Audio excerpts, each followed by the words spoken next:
Sorry, I should have checked this first, but my name is Lily Aronin, and I just want to check that my sound is good, that everyone can hear me clearly. Please put in the chat. And as new people are coming on the call, that I want to make sure everything is clear and we have an excellent recording. So if you can hear me, put a 1 in the chat if it's nice and clear. So we are going to be ready to get started. Today's topic, excellent. Today's topic is all about gut health and really having a healthy, abundant, and blessed Rosh Hashanah. Have you been with us so far in the Facebook event page where I've been sharing a little bit about gut health and some healthy gut-friendly recipes going into the holiday? Have you already checked those out in the Facebook group? If you have, then put a 1 in the chat. And if you're waiting for the email version, put a 2. So put a 1 in the chat if you've already seen them. If you've already seen some of the recipes I've been posting and you already saw, especially the sweets cookbook, 2. Okay, you guys are waiting for email. You guys are my email subscribers. So the only people who got invited to this exclusive Q&A is you guys, my mailing list, and the people who responded to the private event in our private exclusive Facebook community. So all the recipes that I've been starting to post there will be shared with you guys in email after our call today. And it's really important to kind of have some easy recipes to get started with, but I promise you, you actually have more recipes at your fingertips than you already know. Because when we talk about Rosh Hashanah, when we talk about gut health, we're actually bringing God into the picture. And I want to start with the blessing Asher Yatzar. So one of my absolute favorite brachot is Asher Yatzar, and it actually focuses on the miracle of the digestive system. And what's really cool about it is God calls it the secret system, that for thousands of years, people kind of knew intuitively that there was a connection between their digestion and their health and their longevity, but they didn't really know what it was. And we're only now like getting the tiniest bit of knowledge of what is possible when we connect to a healthy digestive system, to our healthy mental state, our healthy emotional state, and a healthy relationship with food. And I'm going to start with 2 really cool studies and kind of stories. So I've been doing a lot of research. One of the best things about being a holistic nutritionist when you're certified is that you have to do continuing education all the time to keep up your certification status. And we had to do an amazing course on gut health. And in the course, we actually had scientists come and talk. And one of the stories and studies that they shared was with mice. And it was really interesting that when they took a sample of the gut bacteria in mice and put it, who were thin, who were healthy, who were active, and they put it in mice who were lethargic and not healthy and hadn't been in a good state of health that they had created, almost immediately their whole body changed and they got healthier. They immediately lost weight and they immediately started to see a change in their health. They found the same thing in the reverse when they took the bacteria from the stomach of the unhealthy mouse, put it in the healthy mouse, you had the same transformation to the negative way. And it reminds me kind of that story of the dreams of Paro, where the skinny cows eat the fat cows eat the skinny cows. And like really how there is something bigger going on, a secret that's happening inside our very body that is affecting all the little efforts we think we're doing on the outside, like eating better and sleeping better and all those kind of things. And what we're going to learn today is how we can start to change our own inner environment so that we're really manifesting blessing of health and longevity in the new year. What was really interesting as applies to people is that they have started to actually do these studies on people, and people who are in very dire septic situations in hospitals. They are actually taking bacteria that's coming out of the digestive tract and inserting it into and putting digestive, bacteria from somebody who is very healthy and inserting it into somebody who's very unhealthy, and they have a lot of correlative data where they're seeing huge and amazing transformations where it is helping those people to become healthier and recover better. And they're still in the testing phase. So this is really real cutting edge science, and I'm excited to bring you in. And as much as it's cutting edge science, it's actually really applicable and easy for us to put into our everyday life, especially over the holidays when we are doing so much cooking. So I'm going to ask you guys, how many, relative to how many hours you spend cooking during the week, how many more hours do you spend cooking for the holidays coming up? You do, let's say, like 3 times as much. Are you in the kitchen over the holidays? 5 times as much? Put in the chat. I'd really love to hear, who am I talking to today? How much time are you guys in the kitchen more than you are during the week? 3 times more? 4 times more? How much more time and money and investment are you putting into food over the holidays than you're putting into your week?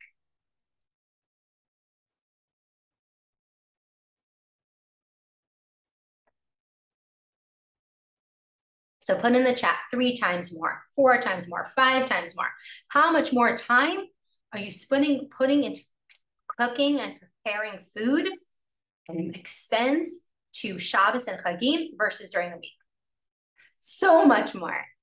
Definitely, but it feels never ending. You can't even think about how much more, 100 times more, 1,000 times more, and it would feel true.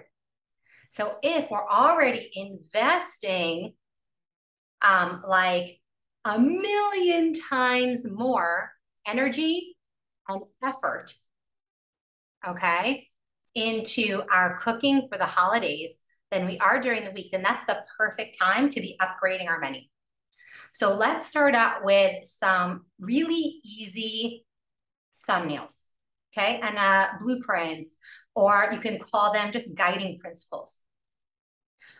Number 1 is, and I'm going to put it here in the chat. Number 1 is the more variety of vegetables, the better your gut health. And I'm somebody who has suffered with IBS. Has anybody else here had IBS before? Had digestive issues before? Put a 1 in the chat, right? Or wave your hand, because the one person on video is showing. Put a 1 in the chat for me if you guys have had digestive issues before.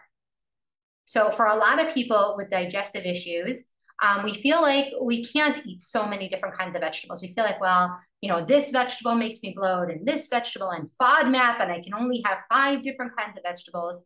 Well, one of my favorite books called Fiber Fueled, which is all about digestive health. He talks about how really, if you are sensitive gastronomically to different vegetables, taking them completely out of your diet won't help you in the long run. Really putting them in tiny amounts is actually what's going to feed the bacteria that digest that vegetable, because there is actually a different kind of bacteria in your gut to digest every single different food in the universe. That is like such a crazy, crazy miracle. Broccoli is not digested by the same bacteria as carrots, as onions, or as cabbage. The more variety of vegetables you have, the better. So if you're making a salad, you can feel free to add in as many different kinds of vegetables as possible.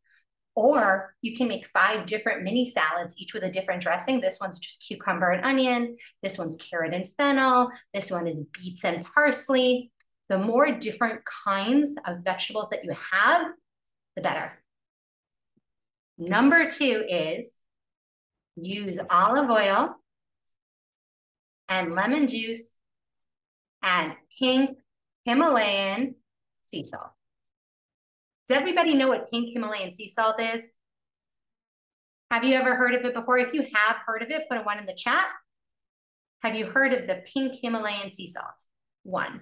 Excellent. So in Israel and in America, it's super easy to find now. It is lower in sodium.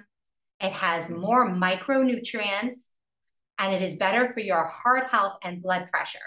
It also has a saltier taste with less sodium. So in every way, better for your gut. What's really cool is if you take any vegetable and you add olive oil and lemon juice, and a little bit of pink salt, you're actually opening up the full nutritional benefit of that vegetable. Because a lot of the special, amazing properties of that vegetable are only absorbed by the body with a little bit of dressing. That oil actually helps your body to absorb the amazing nutrients and properties of each different vegetable. So when you're at a loss, what dressing should I use? Focus on the quality of your vegetables. Like the freshest cherry tomatoes are absolutely delicious with olive oil, lemon juice, sea salt, and basil. That's it. And it's the most delicious salad. It goes like this. When I want to upgrade it, I add fresh onion and garlic chopped up to it. Take that recipe home. You can add it to every Shabbat meal. It's just a winner every single time. It can be fresh basil. It can be dried basil. It doesn't matter. What we're doing is we're creating a healthy gut, and we're doing it in a way when we have to be in the kitchen anyway. Why not put that effort into things that are really going to help us? So how many different kinds of vegetables or plant-based foods do you think is kind of the ideal number that you want to build up to in a day? Somebody throw a number out there. How many different kinds of plants, plant-based foods, could be also carbs, could be also proteins, from plants do you think would be an ideal amount to try to reach every single day? Anybody have a guess? 7. Okay, anybody else? Okay, so on average, people only eat about 5 different plants a week. Okay, what your ideal goal should be is 15. 15 different plant-based foods for an ideal gut environment, but we're not going to get there overnight. All we can do is start to build habits and variety around what we eat. Because if you're in an average of 5 per week, that's a big gap. And it's okay if every single Rosh Hashanah from now on, year 1, you hit 10. Year 2, you hit 12. Year 3, you hit 13. Year 4, you hit 14. Because sometimes once you have a lot of vegetables, so it's the nuances. So how can you help to up that number over this holiday? So some really common foods that we're going to have is we're going to have all Sheva Minim. All Sheva Minim on Rosh Hashanah. That's 7 different plant-based foods. So our goal is to have 15 different plant-based foods in the future in our diet on a regular basis, weekly. Okay, that we're having 15 different plant-based foods. So I'm going to share some of my favorites with you guys. And I'd love to hear you guys, after I give my list, which ones, as I'm talking, put in the chat are your favorites too. Cucumbers, cherry tomatoes. Guess what? Different kinds of tomatoes count as different kinds of vegetables because they actually are different. Big tomatoes, carrots, zucchini, spinach, onion, garlic, cabbage, eggplant, pumpkin, baby corn, hearts of palm, lemon, nectarines, grapes. We're already past 15 now. Apples, blueberries, cherries, lettuce, baby spinach, which is different than the kind of like cooked, big, hard spinach that we have on a regular basis. So I just named 20 different vegetables, plants, including fruits, that you will see in my house on my shopping list every single week. And seasonally, that'll change up, right? I didn't even add red peppers. What are some of your favorites? When you actually think about how many plants you might have already, there might be a lot that you haven't even thought of. But you know what? Hey, I do like that. I do like that. I do like that. Here are some other ones that are really great to add. Nuts. Okay, on Rosh Hashanah, we don't eat a lot of nuts because of the word chet, for those of you who have that tradition. But during the week and going into Sukkot, okay, it's a great time. You can focus on having different kinds of chopped nuts in your salads, which is delicious. And what I like to do is I take a glass jar and I do a mix of almonds and walnuts that are raw, and I mix them together with hazelnuts. And so they're all mixed together. So when I chop them up to add them to my salad, it's a mix. And I do the same thing with seeds. I do pumpkin seeds and sunflower seeds together in a mix, so that it's like when I take a teaspoon of seeds to sprinkle on my salad, I'm actually getting 2 different kinds of vegetables, which is awesome. And it's a really easy way to start to hit that 15. So now what's really cool is if you have 2 people who are eating the same calories, who are even getting the same like lifestyle generally, but one is eating a bigger variety of vegetables, then that person is at a better place to have better results in their health, in their longevity, in maintaining a healthy weight, in achieving a healthy weight, even if they're both also eating an Oreo cookie, even if they're also both having a piece of cake on it. So what are some more things that we can do to kind of help move us onto the statistics of having the absolute best physical health possible, not overeating, not gaining weight this holiday? And number 2 is, second rule of thumb is sleep. 7 hours plus. Sleep is so hard. So often we can't control the quality of our sleep. We feel like we can't control the amount of hours we sleep. There's so much stress and anxiety and thoughts and things going on in our head that we're ruminating on. One of the best advice I ever got was from my mentor, Alana Molstein. And we were having a conversation, and she said, the best gift I ever gave myself was to become obsessed with my sleep, to crave sleep, to look at sleep like the most indulgent me time ever. To make my bed a place where I just can't wait to get in it. And when we redid our house lately, that was one of the things that I really focused on, which was making my bed with the sheets, with the way I set up my room, somewhere where it's like a retreat. I can go into my bed and feel like it's somewhere special. Some other things that you can do to help your sleep is to check out magnesium. Check with your doctor before you use any supplements, but adding magnesium before you go to sleep can really help with a better night's sleep in terms of that like restless leg syndrome. If you feel like you have a hard time getting comfortable, magnesium can be a great additive, as well as a little melatonin and chamomile. And they also have supplements that have these things mixed together for better sleep. And you can check them out, check with your doctor. Chamomile and teas are also another way in the evening to increase that 15 amount of vegetables, plant-based foods. Because in one type of tea, you might be able to get 4 or 5 different plants that are actually going to go into your system and improve your digestive health.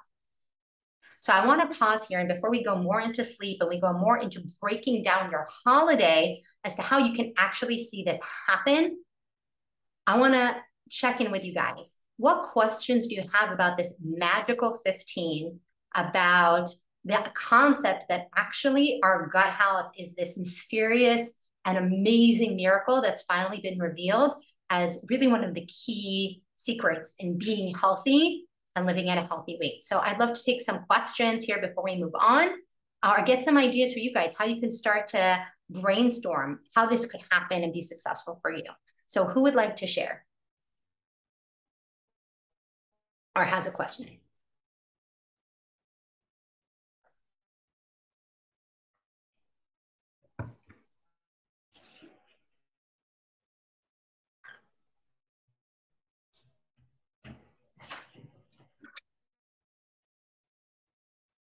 Who would like to share? Who has a question?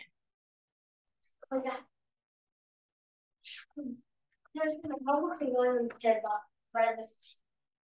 Okay. Okay, no questions on this. Everybody feels really cool, really understood. Put a 1 for me in the chat if you're with me, and we should just keep on going.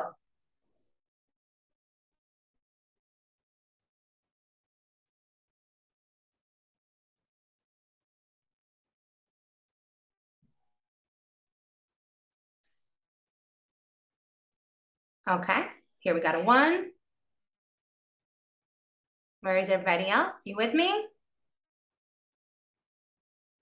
Okay, excellent. Here we go. So our next topic is going to be about sleep and Rosh Hashanah. So Rosh Hashanah and the holidays are an amazing time to increase our sleep. I know we're having later dinners. I know we're having hosting amazing guests. But if you think about how much easier it is to not overeat when you're had a great night's sleep, right? Come on. We all know that when we have not had a good night's sleep, our appetite and our hormones increase for our appetite. Our satiety hormones, our ability to be physically satisfied, decreases. It takes more food, more time, and we never really get as satisfied to the percentage that we're tired. And especially over the holidays, davening and prayer times start earlier in the day. So it's really important that we put in our calendar, hey, this year, this is a great time to get some more sleep at night. And I know some people have a tradition to not sleep during the day on Rosh Hashanah, but really then focus on, hey, I know I could stay up for another hour talking tonight, but let's close it off, because if I'm well rested, my prayers are going to be so much more focused and meaningful tomorrow. If I'm rested, I'm going to make so much better choices tomorrow. If I'm rested, my quality of my relationships over this really long holiday are going to feel so much deeper and more satisfying if I make sleep a number one focus.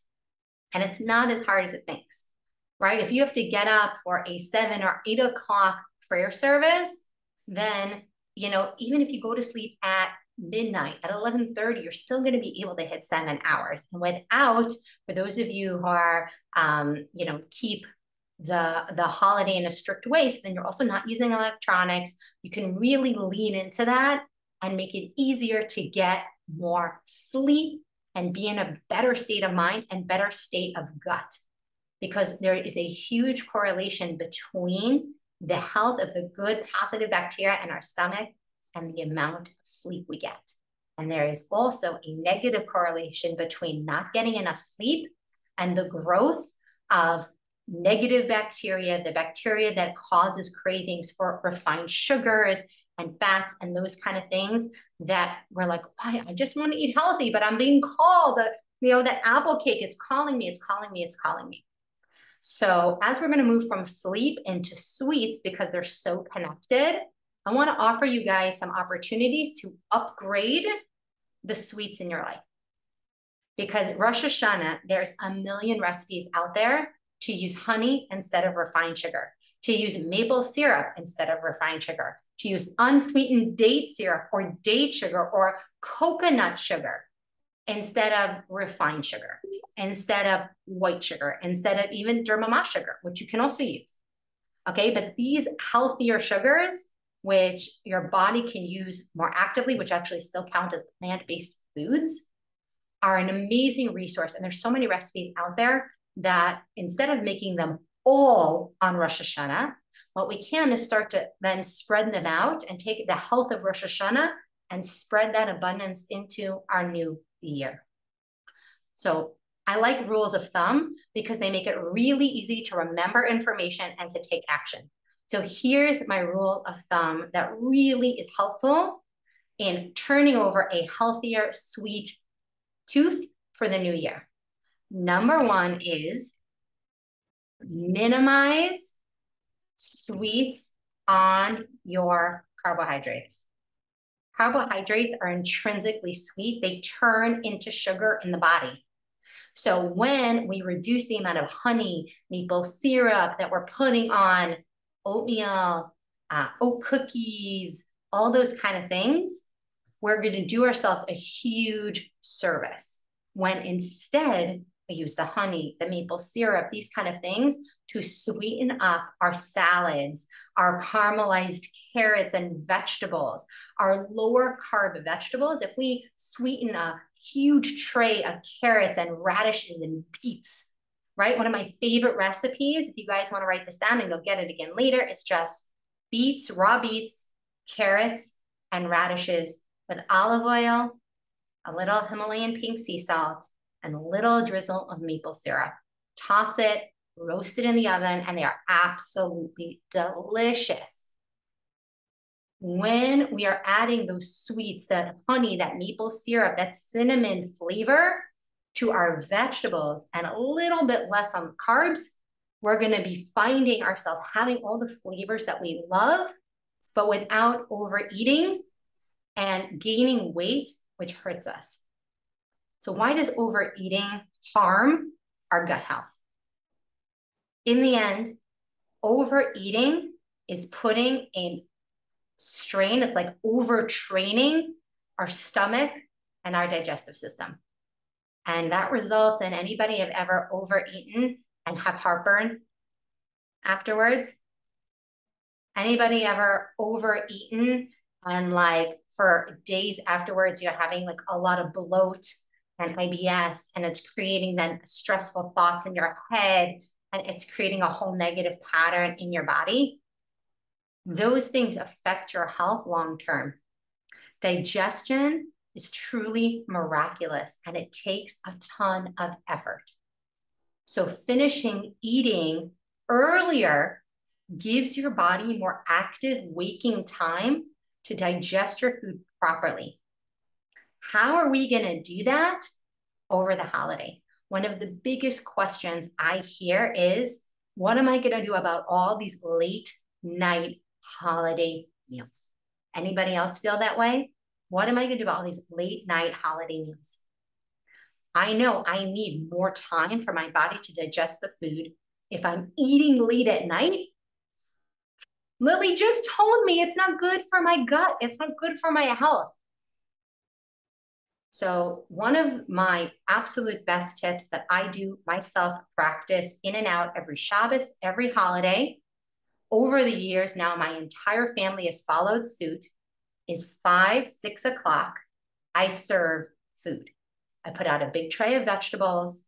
I put out some protein. It could be tuna. It could be hard-boiled eggs. It could be something I'm already heating up for dinner, which is a great kind of like hack, because you can't heat up anything for after Shabbos or at the next night of Chag on Chag. So if you're actually eating it on that day, you can heat up your food earlier.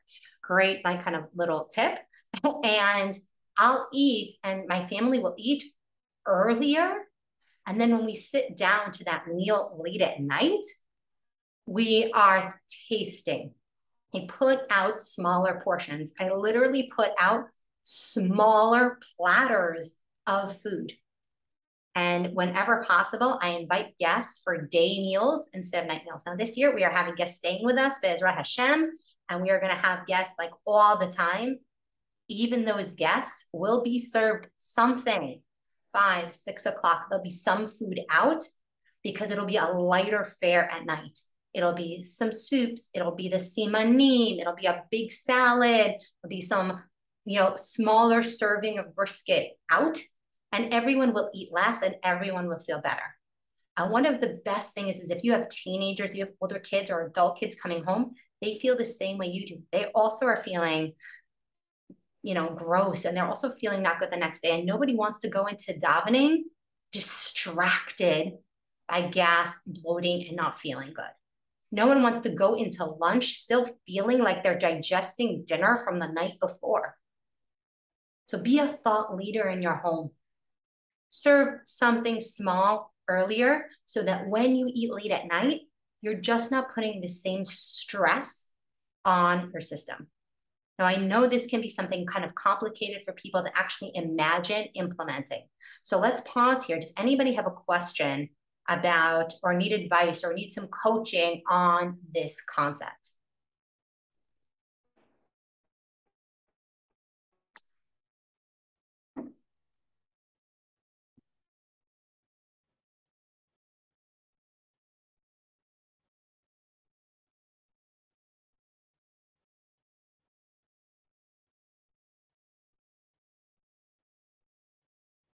Nobody? Everybody's good?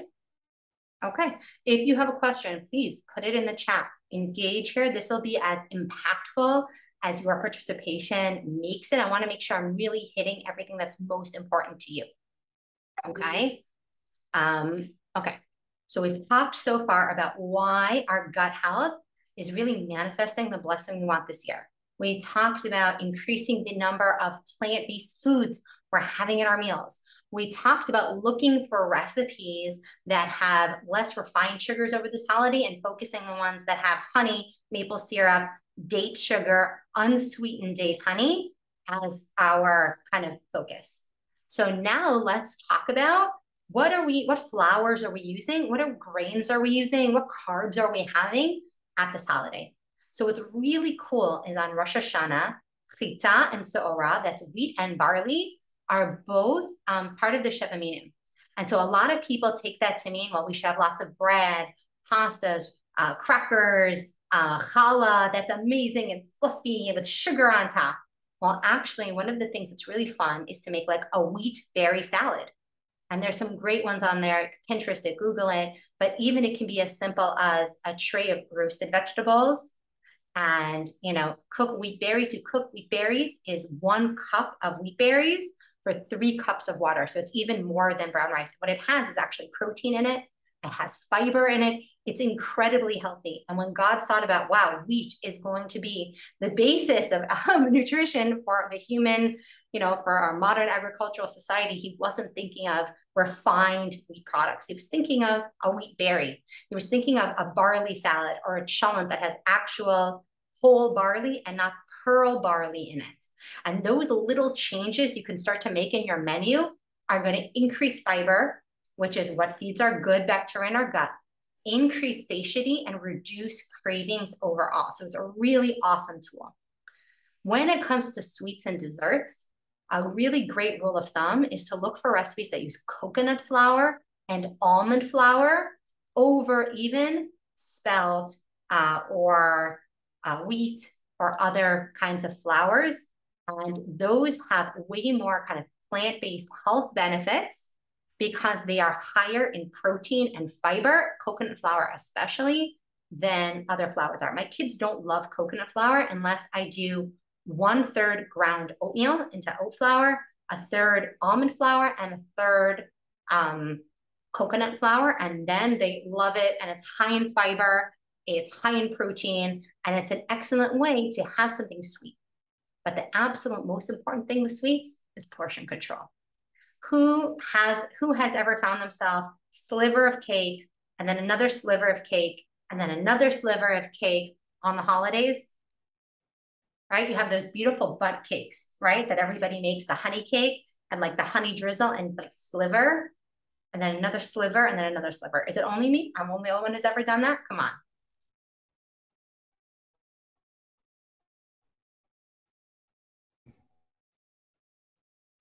Apple crisp, you start picking at the apple crisp, then you're taking more, then you're taking more, then you're taking another spoonful.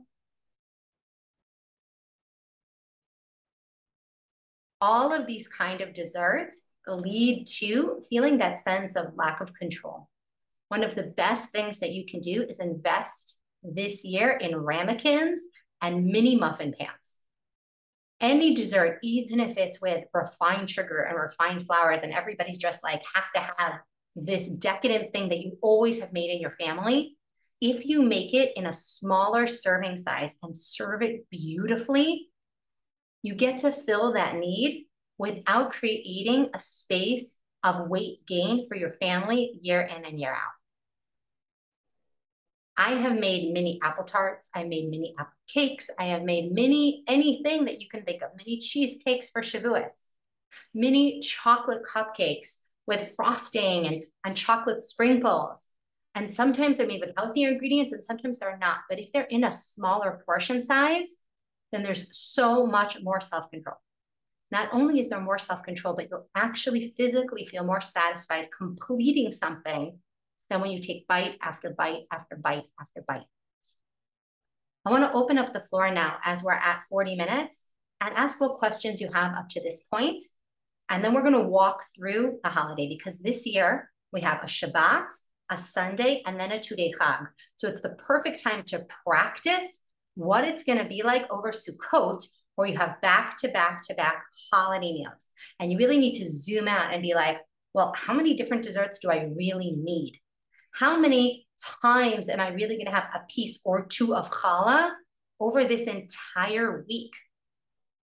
How many times am I just going to take a bite of challah or a sip of wine and not need to finish everything on my plate? How many different kinds of recipes do I really need when there are so many meals back to back?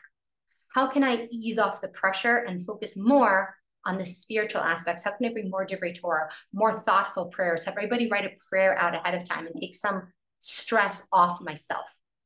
So let's talk a little bit here. I'm going to ask everybody who's on the call to unmute, to get a chance to really be coached and get one-on-one help here to help you have the absolute best Rosh Hashanah. So what are you looking at that you want to improve this year? How can I help you in anything we've discussed so far or anything we have?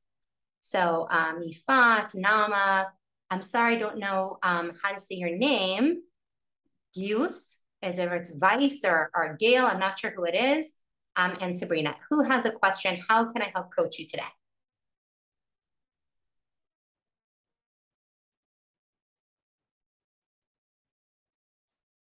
Hello, Abigail, and welcome. I know you just joined us, but do you have a question that you want to ask about Rosh Hashanah and about Gadol?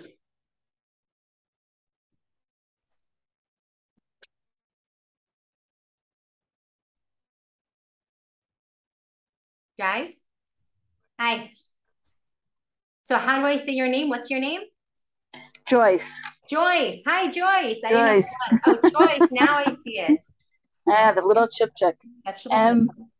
Okay. Yeah, downstairs. No, if you don't lock it. I'm not locking it. Go downstairs. Don't lock the door. I'm not locking it. I'll be down soon. Promise? Promise.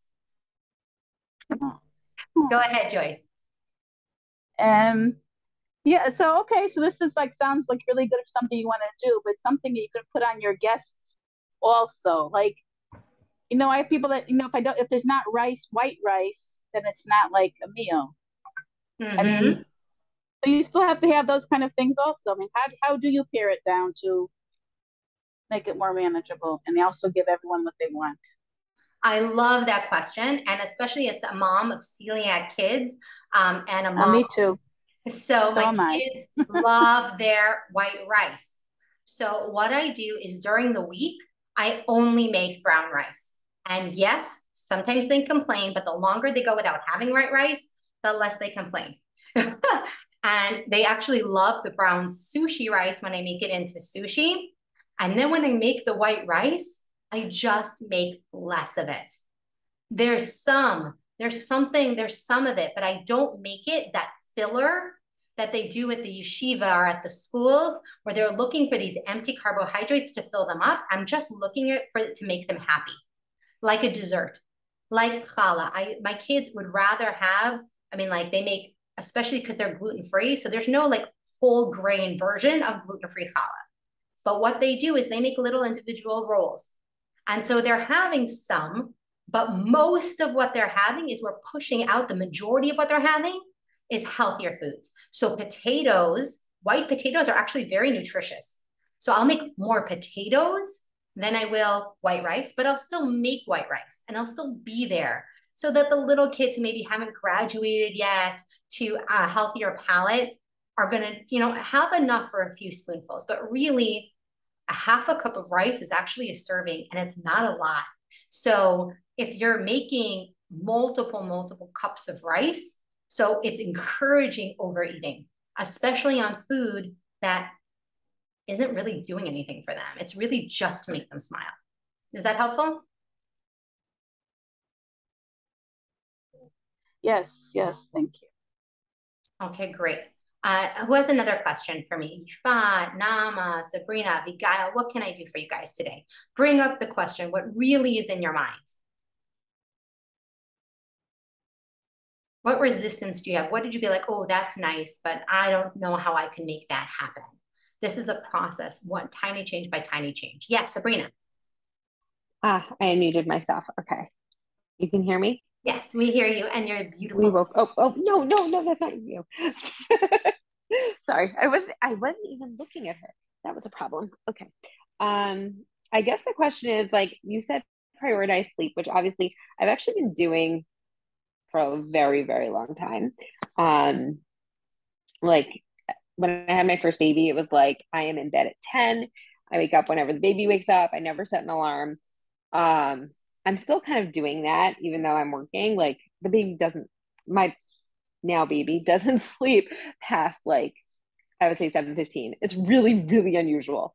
Um, but okay, hold on. Now she's at my laptop.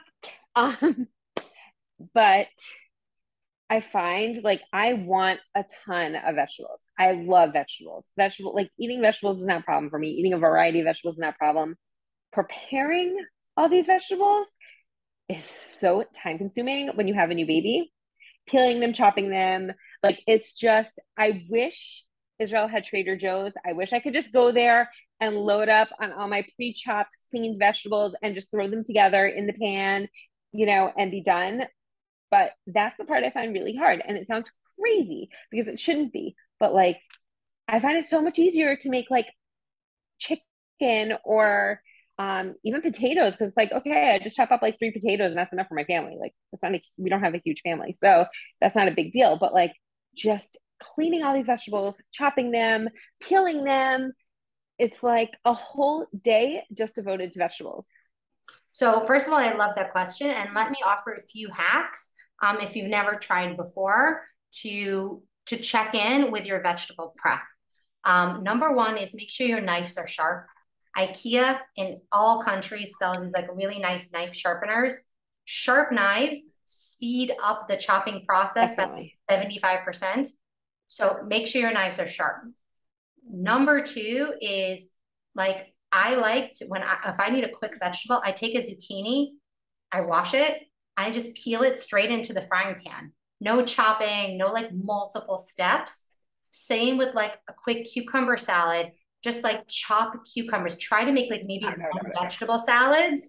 So like, oh, okay, like I'm just I'm just doing that. Also buy, you can buy on Supercell online and also a lot depending on your budget, right? Like there's always the time and effort conflict. Okay. Time, you either put in the time or you pay for someone else to put in the time. So if you have the luxury of going to one of these farm fresh websites in Israel and in America, you mentioned Trader Joe's. So a lot of them actually have pre-zoodled vegetables now. They have pre-washed bags. Even Supercell has now. They're not the I highest have quality. not seen pre-zoodled vegetables. Yes, on Ben's Farm, I believe, or Moshavnik, they have pre-zoodled zoodles. I even I, see them on the Supercell website once in a while. In Israel, you just can't have so much brand loyalty. Things change every single day in the yeah, grocery I know. store. You got to be a It's like, little where did the more cauliflower rice go? Where did it go? We can't right. find And then it. it's back. And then also, even in the frozen section now, they have a ton more medleys of different frozen vegetables. They even have frozen ones with barley and whole grains and quinoa that can be like the bowl. And so there's a So, ton of options out there and I, growing every day as the demand right. grows. But So I also, do like the frozen ones like on a daily basis. That's fine. I just don't find that like serving them the next day that they have the same quality as like doing it fresh. Like I 100%. don't the Sunfrost brands, they're great. Like if I'm gonna eat dinner and I'm making this for dinner, it's fine. But like if it's something I have to serve like the next day, it's definitely not the same. I find that to be true of all cooked vegetables. I don't find them to be as good the next day unless like they're in a salad. So I think that that's where a balance of fresh salads and raw salads, and we're in different seasons of life. There's different times where you have the ability to do more prep and times where you're able to call on your kids, you're able to call on your spouse, you're able to call on somebody else to do more prep, or you're able to hire a teenager or a neighbor to come and help you.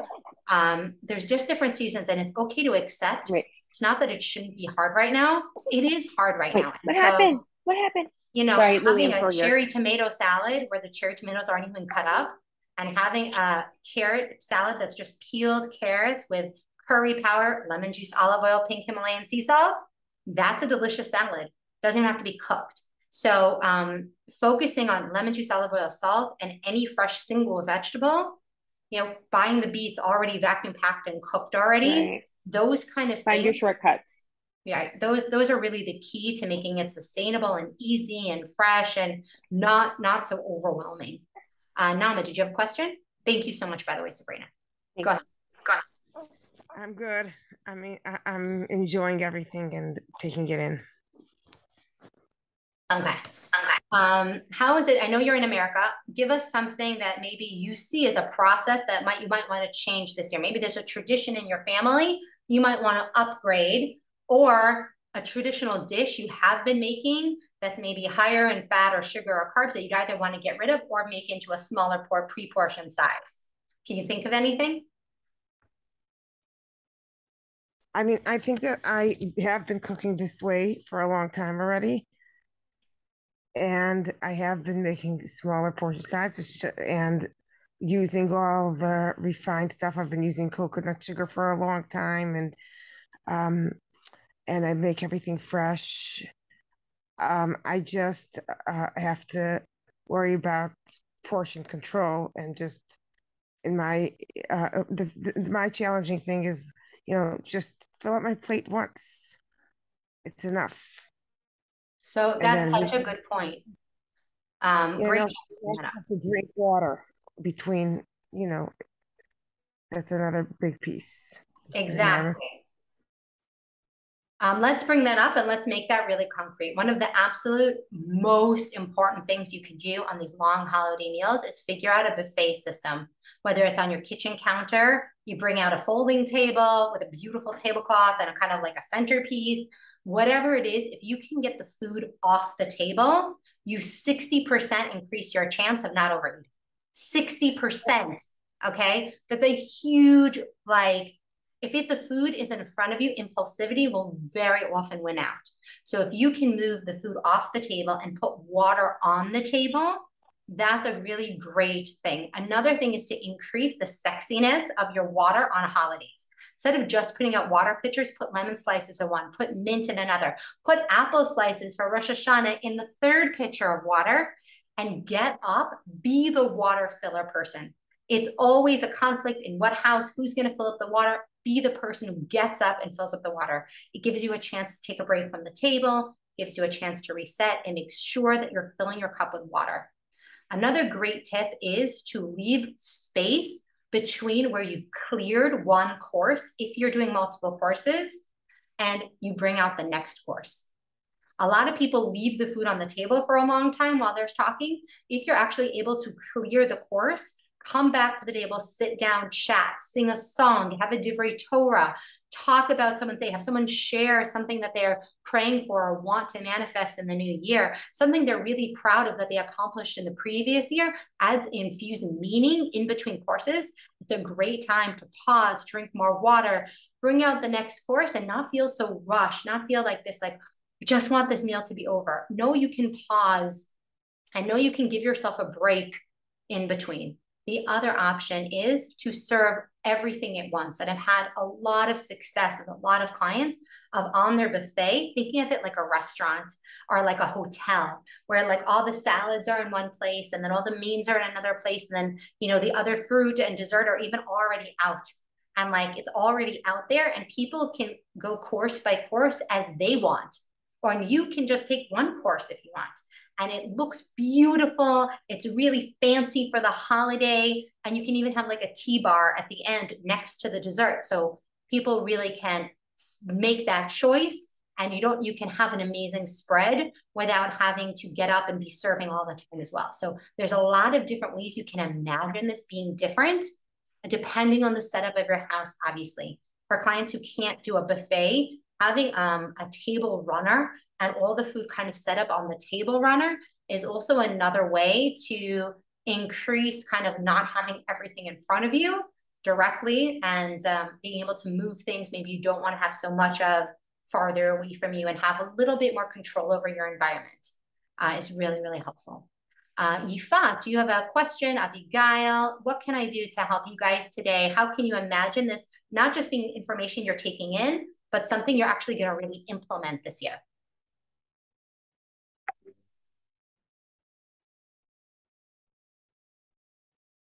Ifat, do you have anything? Question, anything we can talk through, an example you can think of applying this?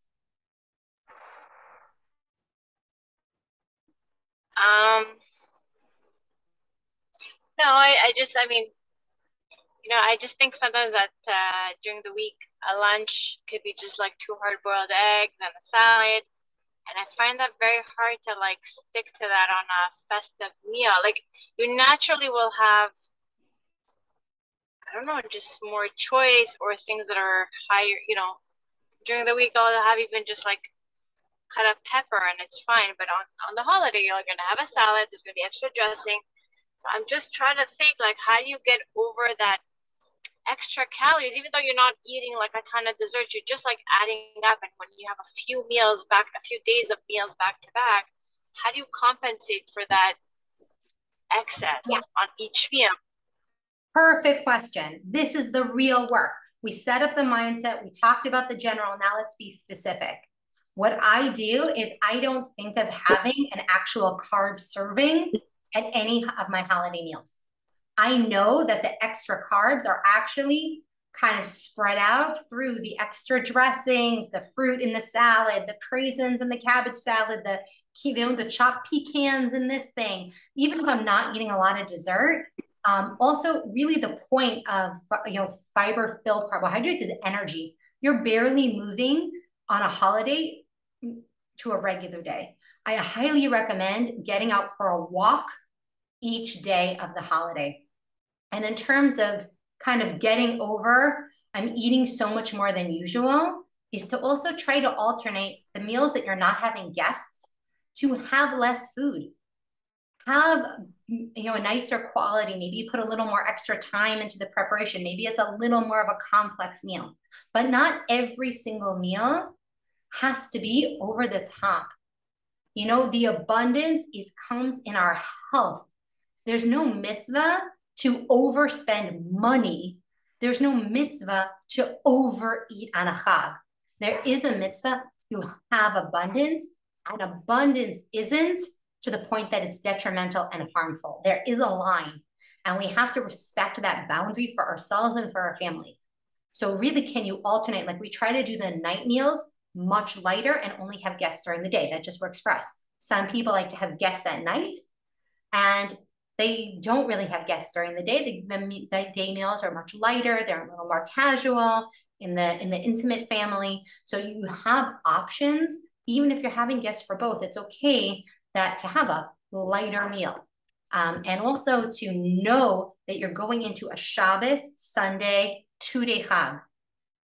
Even if it's just you within yourself, to take your plate and center yourself and be intentional and be like, this lunch is going to make sure I'm not overtaxing my body so that I'm able to rest. I'm able to take a walk. I'm able to be present at davening, and I'm not feeling lethargic, overfull. I'm really respecting the abundance of beautiful food that I have. I don't need to consume and over consume it all. I can leave some in the bank to have for leftovers during the week between Rosh Hashanah and Yom Kippur, right? It's only 10 days. And then we're doing it all again for Sukkot. So really, is there any recipe that's so compelling you can't make it again for Sukkot? Was that helpful? It's okay to say no. It's okay to say you're muted. It's okay to say like you need to keep thinking it through. So think through, how could you apply it? How could you filter what I'm saying so that's relevant to you and your family? Unmute, okay? So we can hear you. I think just that no carbs is a little bit hard just because you need to eat bread. You should wash during the holiday. That's a little bit hard. But, I guess it just, it comes down to just how much you're going to have of it. And you could have less. Instead of thinking about having less, I wash for every meal. I just take a bite because I'm Kovea Suda with the, like you said, abundance of food. I'm sitting there at the meal and eating. And you want to get in that mindset of, I'm not having less. I'm having more than enough. I'm just not overeating. I'm just not having too much. I'm having the right amount. I'm having the aligned amount. I'm having the amount that's going to draw blessing and health and feeling good in my clothes on the last day of hug like I did on the first day. Wearing a belt is very, very helpful. You can start to feel when that belt gets tight, oh, I'm actually full. Right.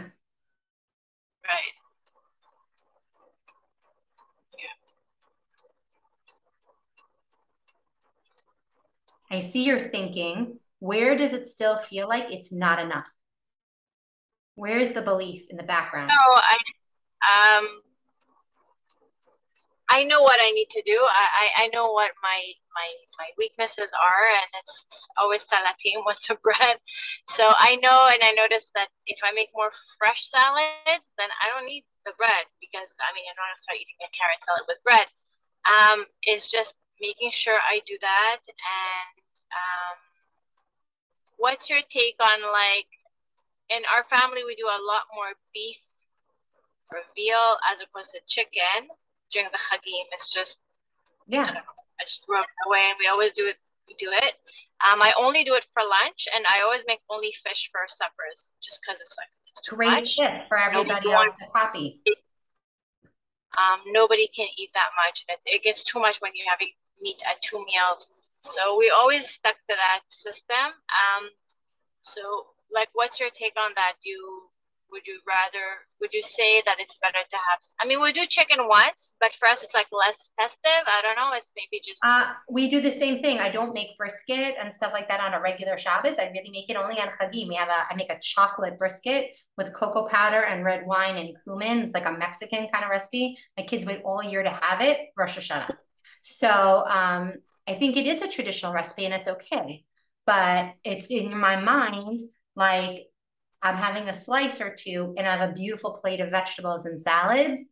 I'm not like filling my plate with brisket, you know? And it's really about the proportion versus portion control. It's proportion control. If my plate is already full of 15 different kinds of vegetables and plants and all kinds of different things, then the slice of brisket, it's just enjoying the bounty of the holiday, and it's a treat. So if I'm already treating with that, then it's okay to, like you said, in my mind, know chal is a pitfall for me when I have lots of dips. I'm going to do less dips because I haven't yet transitioned to having a crudité raw vegetable platter to eat with the dips, which dips are like my favorite part of the meal too. But I always make a big Israeli salad and a crudité platter to eat with the dips. So I'm not tempted to eat them with challah. And now I prefer it a million times. And then I eat the leftover dips with vegetables all week long. So it only like pays off even more in the future. So it's a transition. And if you're not there yet, it's okay. But it's something to think about, you know, that you can still have the dips, but like you said, more fresh salads work better for you. Have the meat, have the fresh salads, and fill your plate up, you know, where it's 75% vegetables. And like you said, all those vegetables have carbs on them. They have more dressings with more carbs in them. They have, you know, everything has more stuff in it because it's holiday and it should be. But there's that line between health, abundance, blessing, and too much. And how many of us can easily see it in our life? A cluttered home.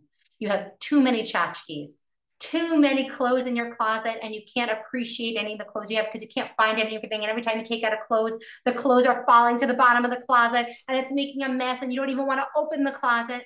Too much of a good thing isn't a good thing anymore. So when we're putting food in our body too, we want the right amount where we can like feel good, feel nourished, feel like we enjoyed, like we're not deprived, but don't overdo it. Anybody have anything else as we're finishing up in the last few minutes? Kind of what was the biggest helpful tip that you got today? I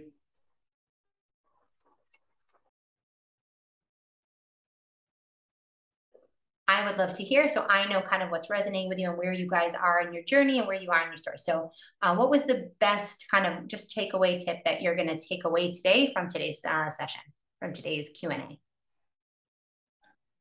It was all great. It was all interesting.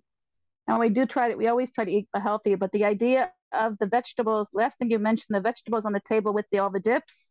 Yeah. Is a very good idea because that's when people eat the most bread, and to have an option, I never thought about that. So that I'm taking that away with me today. Thank you very much. Amazing. Nama, you thought, what's kind of one thing that you're going to try to take away that just stuck with you today? So the idea of the buffet, we've done that a lot, but then I've never done it like for the first course. Mm-hmm. First course always like put out like I always do a huge first course. So either like making a little bit of a smaller first course or doing it on the other, putting out a buffet so it doesn't have to sit there forever, just go fill up your plate once and, enjoy it. Amazing. Yay. Yifat, what about you?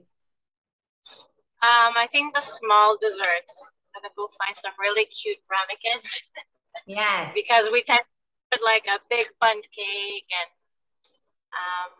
like yeah, we're big on dessert in the family, but I have to. And even this Shabbat, I actually did something very cute. I got like tons of strawberries and blueberries, and I just mixed them up together, and it was so beautiful. And then I just put whipped cream on the side. Mm-hmm. And I was fine not having the whipped cream. It was like perfectly fine. But at least the kids felt like it was like a fancy dessert, although it was like mostly fruit. But each took like a little dollop of whipped cream. I mean, her whipped cream, Yeah. and it's still, even though it still has calories, it's much less than. There's no, I don't know. I found it lighter than a cake with frosting or some Absolutely. like. I found that much lighter and healthier, and it's like slowly, you have to take baby steps, and eventually, Yes. like you have to let the change get accepted well and not with resistance. So I found that helped. Amazing. Excellent. And just also think about it like a marathon. If you get overwhelmed, if you get overfull, if you get overstuffed, the next meal, it's okay to sit back and let it kind of pass you by. Eat a little bit and be like, okay, there's another meal coming. You can always resettle in the middle of Chag. Don't wait for the end of Chag to kind of acclimate to regular life, because there's only 10 days between Rosh Hashanah and Yom Kippur, and then there's like 3 days till Sukkot, guys. So this is the beginning of our holiday amazing season, and I want it to be one where every holiday you're just getting healthier and you're coming up with more vegetable recipes and you're getting more connected with your family and you're enjoying the time off work. Like, let's make it about the spiritual, about that blessing, about our gut. And really, every time you go to the bathroom over the holiday, you say a Yatzar, think about the hidden miracles that are keeping you healthy every single day. And the actions you're doing are surface level. The sleep, the water, the vegetables, those are surface. What's happening underneath is truly miraculous, that's keeping you healthy and happy and abundant. And the more grateful we are and appreciative we are of that, the easier it is to move along those small little changes that we want to make, because we feel like we're being in partnership with Hashem and God to bring better health into our lives this year. And we're serious when we pray for health for our kids, because we know we're taking action by putting a healthy table out there for them too.